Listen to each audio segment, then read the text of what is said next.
안녕하세요. 크립토튜브입니다. 이번 시간에는 일종의 음모론이 좀 퍼지고 있는 것 같아요. 미국 정부에서 금을 띄우고 코인은 누르고 있다. 이에 대한 생각을 한번 얘기를 드려볼까 합니다. 살펴보시죠. 제가 상승론자들, 그리고 비관론자, 하락론자, 폭락론자들의 주장을 이제 순서대로 지금 얘기를 한번 드려보려고 합니다. 한번 보시고 판단하시면 좋겠죠. 상승론자 근거 중 하나, 흔히 이 차트에 잘 표현이 되어 있습니다.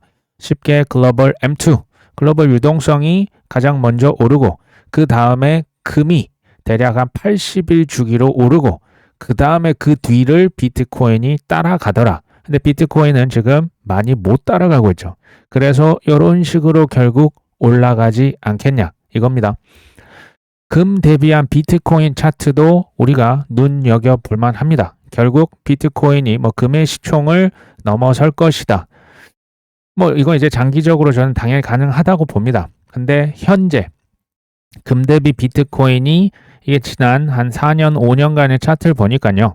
이거 이제 차트 보시는 분들은 이거 웨지 패턴이라고 합니다. 쉽게 말하면 꾸물꾸물하다가 요 이제 바운저리를 뚫고 결국 금 대비해서 비트가 뚫고 올라갈 것으로 예측을 하는 겁니다. 이게 상승론자들이 보는 여러 가지 이제 근거 중에 하나라고 보시면 될 것 같습니다. 물론 이대로 될 확률이 있다라는 거지 무조건적인 그런 건 사실 없죠. 이분 콜린 톡스 크립토라고 하는 분인데요. 굉장히 생각보다 그 인사이트가 있으신 분이세요. 무슨 얘기를 하냐? 제가 이걸 좀 요약을 했습니다. 그러니까 제일 먼저 반응하는 것은 올라갔던 것은 글로벌 M2 유동성이죠. 그 뒤를 따라간 게 금이고 그 다음에 비트가 시차를 두고 같은 방향성으로 가는 그 어떤 그 트렌드가 있다. 지금 유동성 쌓고 금은 쌓는데 비트는 아직 안 쌓기 때문에 어쨌든 곧 따라가지 않겠냐. 근데 여기서 주의할 점이 있습니다. 글로벌 유동성과 금이 상관관계가 높은 것은 맞는데요. 어쩔 때는 반대로 움직여요. 특히 이 코인 지금 4년 주기, 5년 주기 얘기하는 그 사이클 피크에 다다랐을 때는 유동성과 비트코인이 따로 놉니다. 그러니까 이걸 무조건 일치할 거라고 생각을 안 하시는 게 좋습니다. 이게 얼마든지 엇갈릴 수 있다. 하지만 그 지금이 이제 피크라고 저는 보진 않거든요. 당분간은 같이 가지 않겠냐라는 얘기고요. 그 다음에 유동성이 지금 오르니까 금이 올랐기 때문에 비트 남았다. 근데 여기서 재밌는 얘기를 해요. 이거 욕먹을 거 알면서 이분이 왜 예측을 하신지 모르겠는데 굳이 본인이 비트코인이 언제 그러면 오를 것이냐에 대해서 예측을 해봅니다. 그러니까 이제 유동성, 그 다음에 금, 그 다음에 비트코인 대략 몇 달 주기, 몇 주 주기 있죠. 그거에 의하면 이분 의견입니다. 11월 8일 정도가 되면 비트코인이 반등을 시작할 것이다. 그리고 한 달에서 두 달 정도 크게 오를 수 있다. 이 얘기를 합니다. 기존에 제가 얘기 드렸던 그 벤저민 코엔이라고 하는 그 트레이더 있습니다. 이분도 비트코인 도미넌스가 먼저 올라야 된다. 저는 여기는 찬성하거든요. 비트가 당연히 먼저 올라줘야 그 다음에 그 물이 밑으로 이더리움, 솔라나, XRP 등등 밑으로 이제 내려올 수가 있는데 비트가 떨어지면서 알트 시즌을 우리가 당연히 이건 기대하기는 좀 어렵다. 어찌됐건 이제 이 지금 10월 달에 그럼 비트코인 도미넌스가 오르냐 아니면 11월로 넘어갈 것이냐 그건 우리가 이제 정확히 모르지만 이분과 같은 경우는 11월 이후에 나올 수 있다 지금 이런 얘기를 합니다. 근데 틀려도 본인을 욕하지 말아달라라는 얘기도 했습니다. 이걸 정확히 맞추면 그 사람이 제가 볼 때 좀 이상하다라고 저는 봅니다. 맞출 수 없어요. 근데 우리의 또 라울 팔 선생님도 기억이 나요. 이 매크로 이제 투자자도 사실 이번 상승장이 이제 전통적인 4년 주기라 치면 올해 4분기 끝나야 되거든요. 25년 4분기 10월 정도면 정점 찍고 이제는 1년 내내 흘러내려야 되는데 그럴 것 같지 않다라고 얘기를 했습니다. 이제 기존의 S&P 차트도 비슷하게 S&P 500 지수 차트도 비슷하게 흘러가고 특히 유동성 주기도 지금 올해 이게 끝날 것 같지 않고 지금 이제 돈 풀기 시작했으니 이게 내년 중반까지 이어질 것이다. 그래서 상승장이 올해 안 끝나고 내년까지 갈 것이다라고 얘기를 하고 있습니다. 다시 얘기를 드리지만 저를 포함한 상승론자들의 주장이고요. 그 시점이 정확히 내년 2분기 4월, 5월, 6월 이거는 전혀 우리가 알 수 없는 영역이란 걸 다시 한번 얘기를 드려봅니다. 반면에 이제 하락론자들도 최근에 많이 나오고 있어요. 특히 차트를 보는 분들이 특히 이제 하락으로 갈 수 있다. 지금 이 사람은 장기 횡보할 수 있다. 모멘텀이 약해졌다. 이거 지금 조정 국면으로 들어간 거 아니냐. 그리고 피터 브렌트 제 동생도 얘기를 드렸지만 매우 드문 broadening top 거의 이제 탑을 형성했고 고점이네. 그러면 6만 달러까지 떨어질 수 있어. 과거 이런 적이 있거든. 1970년대 이제 대두 시장이 꼭 이렇게 50% 폭락을 했던 그런 차트 패턴을 보인다. 비트코인이 이제 반토막 날 수 있다. 거의 이런 얘기로 저한테는 들리거든요.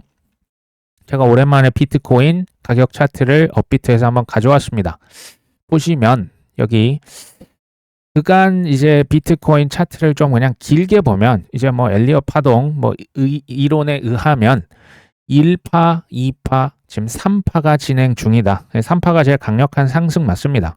근데 3파를 자세히 보시면 23년도, 24년도, 25년도 지금 거의 이 정도면 이제 물론 이제 그 한 번씩 조정을 받았지만 굉장히 크게 많이 오랫동안 올랐다라고 보여져요. 저는 여기서 3파가 벌써 이제 끝이 났다라고 보진 않아요. 어찌됐건 근데요. 한편으로는 23년 1월달 2천만 원 좀 넘었거든요. 근데 25년 10월 현재 1억 6천이 넘습니다. 이제 떨어졌다고 해도 불과 지금 3년이 안 됐거든요. 거의 8배 이상 올랐습니다. 이거 많이 오른 거 아닙니까? 그러니까 조정을 받는다라고 하는 게 지금 이 정도 10% 12% 떨어졌다는 게 제가 볼 때 그렇게 큰 조정이라는 생각은 솔직히 안 듭니다. 그러니까 큰 게 올 수도 있다라는 그것을 이제 가정을 우리가 한번 해볼 필요는 있다는 얘기예요. 떨어질 수 있다. 근데 이제 여기서 6만 달러까지 떨어질 것으로 저는 당연히 보지는 않습니다. 10만 달러라고 하는 그 벽이 과연 무너질까? 저는 개인적으로 그럴 것 같지는 않지만 가정해 보자는 거죠. 최악으로 이제 걱정하신 분 많지 않습니까? 12만 달러에서 6만 달러까지 떨어진다면 말할 것도 없이 알트코인은 정말 지금도 거의 콩가루지만 더 이제 가루로 분쇄가 될 것 같습니다. 그러니까 이런 일이 벌어진다면 이거 이제 가정에서 시즌 종료 먼저 이제 탈출이 지능순 이렇게 이제 가는 거 아니겠습니까? 매일이 이렇게 내 마음이 갈대처럼 흔들리는 이유가 뭐가 될 것이냐. 이유가 실은 여러 가지가 있어요. 첫 번째 지식과 확신이 부족하신 게 있겠고요. 그 다음에 내가 투자한 코인이 폭락할 수 있고 심지어 상폐될 수도 있는 거 아니냐. 세 번째 트럼프가 맨날 이랬다 저랬다 뭐라고 하는지 이거 사실 좀 무섭죠. 그렇죠? 그 다음에 내가 투자한 돈을 다 잃을 것 같다. 알트코인들 내가 지금 이거 마이너스 80% 90% 폭락할 것 같다. 그 다음에 그 반대도 있어요. 나만 빼고 다 벼락 부자가 되고 나만 벼락 거지 되는 거 아니야? 여러 종류의 불안감, 두려움이 우리를 휩쌉니다. 우리가 이 생각을 할 수 있는데 실은 저거 다 똑같은 얘기 아닙니까?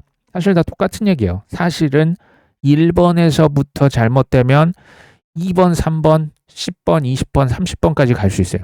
1번이 뭡니까? 지식과 확신이 부족하죠. 하나 더 합니다. 지식, 확신, 경험이 부족한 결과가 2번, 3번, 4번, 5번, 6번, 7번, 8번, 9번 주르륵 갈 수 있다라는 얘기예요. 비트코인 반토막 날까요? 개인적으로는 부정적입니다. 하지만 그렇게 만약 된다면 어떻게 할까요? 개인적인 생각입니다. 제가 정말 지금 이 수준에서 폭락론자처럼 이제 마이너스 40% 50% 이거 어쩔 수 없죠. 저 같으면 이걸 제가 어떻게 하겠습니까? 이거 받아들일 거예요. 저는 이거 받아들일 거예요. 그러니까 최악을 지금 가정해서 얘기를 드리는 거예요. 왜? 최악이라고 하는 것을 미리 저는 생각을 해놨기 때문에. 지금 제가 비트와 이더와 솔라나 XRP를 합쳐보면 제 포트의 거의 80%가 넘어요. 그러니까 나머지 20% 다 날려도 솔직히 대세에 지장은 없어요. 물론 마음은 쓰리겠죠. 그 다음에 비트, 이더, 솔라나, XRP에 더해서 도지코인, 아발란체, 알고랜드까지 하면 90%가 훌쩍 넘습니다. 그러면 저는 나머지 10%가 이제 다 날려도 저 같으면 사실 쓰리긴 해도 이걸로 제가 비관을 하거나 그러진 않겠죠. 저 같은 경우는 휴지 조각, 그럼 비트, 이더, 솔라나, XRP, 도지 다 휴지 될 수 있잖아요.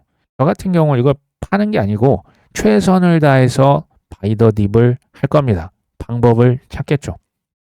왜? 저는 이들 코인이 사라지지 않을 거라고 확신합니다. 사라지지 않을 것이다. 그러면 언젠가 반등하겠죠. 저는 우량 코인의 기준과 또 수준과 사람의 지식과 경험치와 또 이제 그 가용 가능한 그 재원이 다 다릅니다. 사람마다 다르실 수 있어요. 그리고 공부와 경험이 실은 중요해요. 이건 저의 믿음이고 각자 믿음, 그러니까 반토막이 나고 7토막이 나고 10토막이 나도 쌓아갈 수 있는 실은 믿음이 저는 굉장히 중요하다라고 계속 강조를 합니다. 이제 다음에 이제 여기까지 가는 거죠. 코로나 시즌 2가 오는 거 아니냐, 지구 대멸망이 오는 거 아니냐. 저는 오히려 그러면 그 돈이 그때 가서 이제 무슨 소용이 있겠냐. 핵전쟁으로 지구가 멸망하면 그럴 걱정은 우리가 지금 어떻게 할 수가 있습니까? 어차피 어떻게 할 수 없는 거면 전 걱정할 필요가 정말 1도 없다라고 생각을 합니다. 지구 대멸망 이런 거 걱정하실 동안에 또 코인의 미래를 걱정하는 본인의 자신의 미래를 걱정하시는 게 어떻겠냐 얘기를 드린 바가 있죠. 자, 크라켄 주요 거래소죠. 대표가 스테이블 코인, 지금 이제 미국에서 지금 지니어스법 가지고 이제 은행 연합회 이쪽 이제 JP 모건, 뱅크 오브 아메리카에서 미국 지금 상원에 로비 엄청나게 하고 있어요.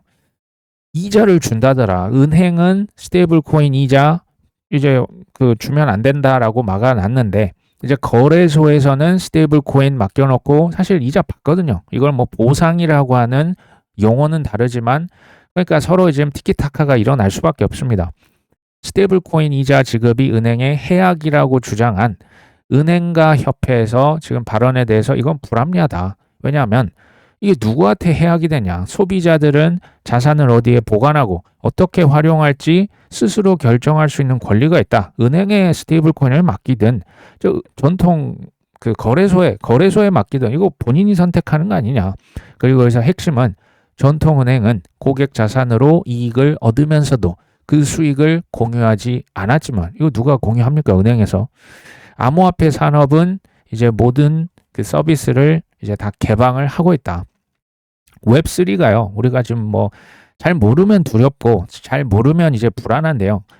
웹3는 그냥 쉽게 과거 빅테크, 은행들, 이런 독과점, 어떻게 보면 카르텔이라고 볼 수 있는 그들, 기존 수익을요, 다 독점했었어요. 우리들이 아무리 페이스북에 좋은 글을 써도 그 수익 우리한테 안 줬거든요. 네이버도 마찬가지였죠. 이런 것들이 우리 같은 일반인들에게 혜택이 돌아오는 거예요. 코인 형태로, 토큰 형태로 인센티브를 지급하는 게 웹3라 보시면 돼요. 은행의 주수입원 예대 마진이죠. 우리가 예적금 맡겨놓으면 우리 허락 받고 남들 빌려줬습니까? 실은 아니죠. 자기들 맘대로 빌려줘서 예대 마진 가져가고 그건 은행의 수입원입니다. 우리에게 묻지 않고 했죠. 근데요, 최근에 스타벅스 코리아에서 우리나라 이제 그 고객분들이 이제 스타벅스 커피를 마실 때 선불로 미리 해놓고 거기서 이제 돈을 이제 그 결제를 하는 그게 있거든요. 고객의 선불금이 무려 2조 6천억 원을 스타벅스 코리아에 맡겨놨는데 스타벅스에서 이 돈으로 실은 투자를 해서 400억의 수익을 거뒀다. 이게 실은 논란이 되고 있어요. 최근 기사에 나와 있습니다. 근데 은행은 되는데 왜 스타벅스, 네이버, 카카오는 안 될까요? 이게 이제 이제 규제가 있는 거죠. 근데 어찌 됐건 은행들에게만 이 특혜를 몰아줬던 것은 사실이에요. 근데 이제 앞으로 더 투명해지고 토큰화되고 디지털화되면 은행들, 신용카드, 기존에 잘 나갔던 대기업들의 특혜가 점점 사라지는 거예요. 은행들 입장에서는 이거는 너무 힘든 일이에요. 그러니까 로비하고 지금 열심히 또 지금 활동하고 있습니다. 스테이블 코인 토큰화, 또 비트코인 이런 거는 기존의 전통 강자들을 무너뜨립니다. 기존의 뭐 부동산 빌딩 부자, 지금 서울에 잘 나가는 상권도 공실률이 엄청납니다. 그리고 이제 개인 주택도 지금 세금 많이 부과하거든요. 기존에 우리가 잘 나갔던 이 패러다임 시프트 하셔야 돼요. 바꾸시는 게 저는 굉장히 필요하다라고 봅니다. 이게 웹3가 일반 우리 같은 소비자 투자자에게 더 많은 혜택이 실은 온다는 겁니다. 스테이블 코인 쓰고요. 이제 어디 여행 나가실 때도 그냥 개인 그 월렛에 스테이블 코인 USDT, USDC 들고 현지에 가서 그냥 그걸로 결제하는 관광객들이 지금 굉장히 많아지고 있어요. 실은 편해지는 겁니다. AI, 이 크립토라고 하는 게 파도가 이제 이제 높은 파도를 보면 우리가 이제 겁을 먹을 수가 있는데요. 파도 타기를 배워서 이 파도를 잘 타면 생산성이 폭발하고요. 우리의 개인적인 부도 폭발적으로 성장이 가능합니다. 이 기회 잡으셔야 됩니다. 여기서부터 이제 음모론, 첫 번째입니다. 비트코인을 지금 누가 제일 많이 보유하고 있냐? 2100만 개죠. 이걸 이제 브레이크다운을 해봤습니다. 57%가 일반 개인들, 17.6%는 영구 손실, 6.6%는 이제 앞으로 채굴할 양, 아직 시장이 안 나왔죠. 5.2%는 사토시 나카모토, 3.9%는 비트코인 ETF, 3.6%는 이제 그 스트래티지 같은 회사들, 3.4% 채굴 기업들, 2.7%는 미국과 같은 국가들이 비트를 들고 있다. 음모론 첫 번째는 이거예요. 개인들이 57%를 들고 있네요. 너무 많이 비트를 여전히 내놓지 않고 있습니다. 과거에 고래들 있지 않습니까? 판다고 해도 여전히 많이 들고 있네요. 개인들 물량을 뺏기 위해서 가끔씩 누군가 밑장을, 카페트를 흔들고 있다. 이런 이론이 있습니다. 두 번째 이론이 이제 기사가 지금 이렇게 나와서 제가 한번 소개를 드리려고 합니다. 최근에 금 가격 급등은 사상 최대 부채에 시달리고 있는 미국 정부가 의도하고 있다라는 이론입니다. 그리고 비트코인 가치를 재평가하기 위한 사전 작업 중 하나다. 그러면서 미국 정부가 부채를 관리하고 달러 패권을 지키기 위해서 금 가격의 상승을 용인하고 있다. 그대로 놔두고 있다. 이른바 골드 퍼스트 이론을 주목하고 있다. 이것은 지금 미국이 금을 8,000톤 이상 들고 있다라고 합니다. 누가 지금 이거 감사를 했는지는 모르겠지만 어쨌든 미국이 금 가격 상승을 통해서 부채를 상쇄시키고 인플레이션을 흡수한다. 금으로 돈이 빨려 들어가는 거겠죠. 그리고 동시에 직접 통제 밖에 놓여 있는 비트코인이 이 과정에 개입을 못하도록 가격을 짓누르고 있다. 비트코인에 돈이 들어가면 안 돼요. 일단 저기 금 쪽으로 돈을 이렇게 소몰이하고 있다. 지금 이런 이론입니다. 특히 이제 미국 정부가 스테이블 코인을 통해서 재무부 발행 채권 수요를 충당시키고 있다. 이건 맞죠. 이는 석유 달러, 페트로 달러 있죠. 이걸 대체하는 새로운 시스템. 과거에는 이제 사람들이 석유 살 때 달러가 지금도 이렇게 사고 있습니다. 근데 이제 미 국채 달러의 수요처를 이제 스테이블 코인으로 지금 새롭게 허용을 했다 이거죠. 이거는 이제 금 가격이 충분히 오를 때까지 버틸 수 있는 시간을 벌어준다. 그러니까 미국의 재무부에서 채권 발행하는데 사줄 사람이 예전만큼 없었죠. 근데 달러 스테이블 코인 하니까 이거 그래도 이제 누군가 미국에 빚을 사주는 격이죠. 지금 그 얘기를 하고 있는 거고요. 금 가격 상승을 위해서는 비트코인의 변동성이 커지면 안 되기 때문에 이거 잘 생각해 보십시오. 금 가격이 오르면 포모가 전 세계 글로벌하게 일어납니다. 실제로 발생했죠. 근데 여기서 갑자기 비트코인이 묶고 더블로 더블로 가면 금 랠리가 무너질 수 있다라는 얘기예요. 그래서 미국 정부가 의도적으로 비트를 누르고 있다. 그리고 최근에 발생했던 대규모 청산 사태를 두고 이거 미국 정부가 한 거 아니야? 라는 의심의 목소리도 적지 않다. 단 이거 지금 다 이제 이론입니다. 이게 증거가 있냐? 다 의혹이죠. 단 골드 퍼스트 이 이론의 확장판은 금 가격 상승 이후에는 미국이 비트코인 가격 부양에 나설 것이다. 금이 한 국가의 이제 방주라면 비트코인은 인류의 방주다. 저는요 이거 보면서 미국 정부가 금 가격 상승을 용인하는 거 저는 가능성이 없다고 보진 않아요. 있을 수 있다. 왜? 이 역사를 보시면요. 과거 미국 1933년부터 71년인가 74년까지 미국 정부에서 개인들이 금을 실제 보유하는 것을 금지시켰습니다. 그때만 해도 이제 금 태환제가 있었잖아요. 금과 달러가 딱 고리가 연결됐고 개인들은 그래서 실물금을 들고 있으면 심지어 감옥도 갔습니다. 이걸 이제 로버트 기요사키가 실제로 얘기를 합니다. 그리고 미국 정부와 또 JP 모건과 같은 대형 기관에서 금 가격, 은 가격을 조작을 여러 번 했습니다. 미국 정부는 주로 금 가격을 눌렀던 그 경력이 많이 있어요. 이거 뉴스 찾아보시면 다 나옵니다. JP 모건 이걸로 감옥에 많이 갔고 벌금도 많이 냈어요. 이런 일들이 실제로 있었기 때문에 뭐 금 가격 상승을 그대로 지켜만 보고 있다? 저는 뭐 그럴 수 있다라고 봐요. 근데 이게 음모론이든 아니든 결론이 뭡니까? 결국 기다리면 비트코인 오른다라는 얘기입니다. 이게 결론이에요. 제가 내린 결론입니다. 그러면 마지막까지 버티는 2%, 뭐 1%, 정확히는 제가 모르겠지만 극소수가 결국 또 많이 가져가겠죠. 저는 이게 코인 투자라고 봅니다. 홍콩에서 아시아 최초 솔라나 현물 ETF가 승인이 됐습니다. 홍콩에서요, 이더리움 현물 ETF도 미국보다 먼저 승인됐던 거 혹시 아십니까? 그렇습니다. 홍콩이 더 빨랐어요. 미국이 지금 정치적 뭐 셧다운 또 관세 전쟁 약간 지금 좀 어지럽잖아요.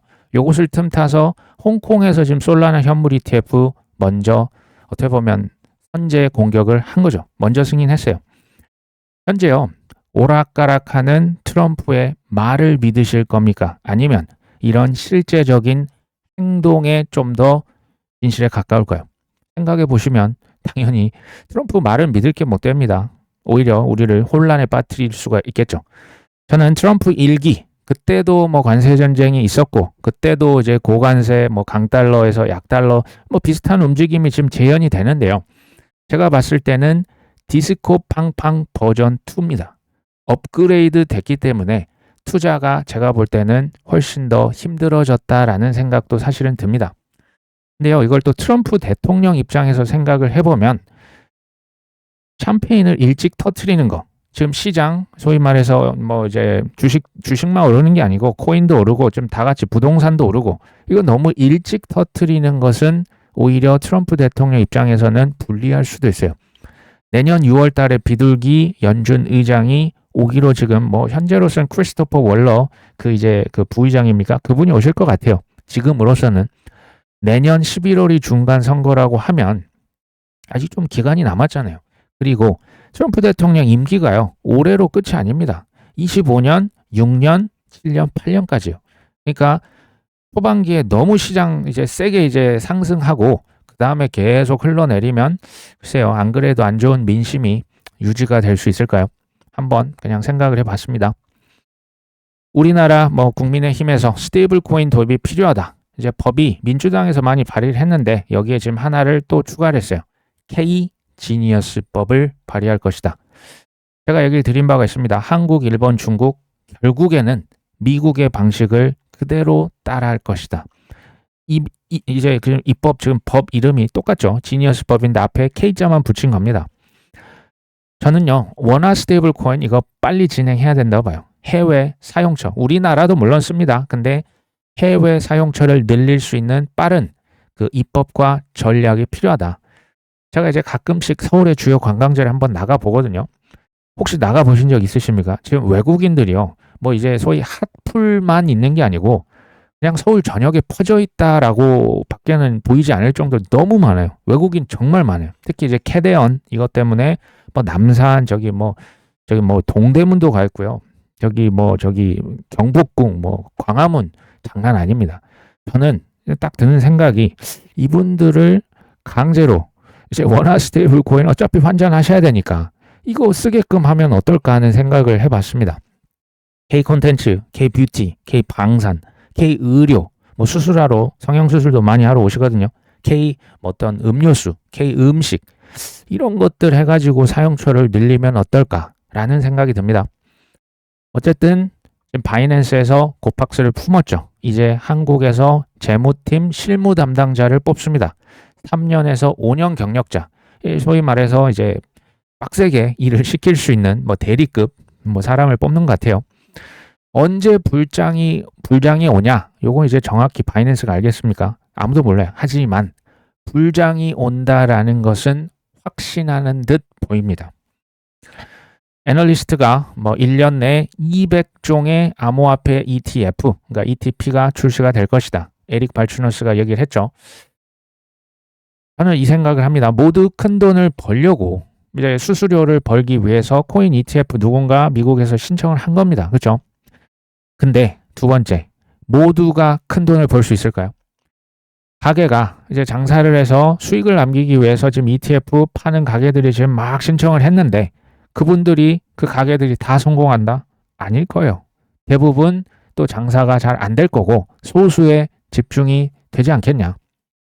근데요, 가게가 망한다고 해서 비트코인, 이더리움, 솔라나, XRP 지금 그 제품들이 사라질까요? 망할까요? 저는 그렇게 보지 않는 거예요. 가게는 망할지언정 자산운용사는 뭐 망할 수 있죠. 잘 안 팔리면. 비트, 이더, 솔라나, XRP 이 친구들은 이제 이렇게 망할 수 있는 단계는 좀 많이 지났다.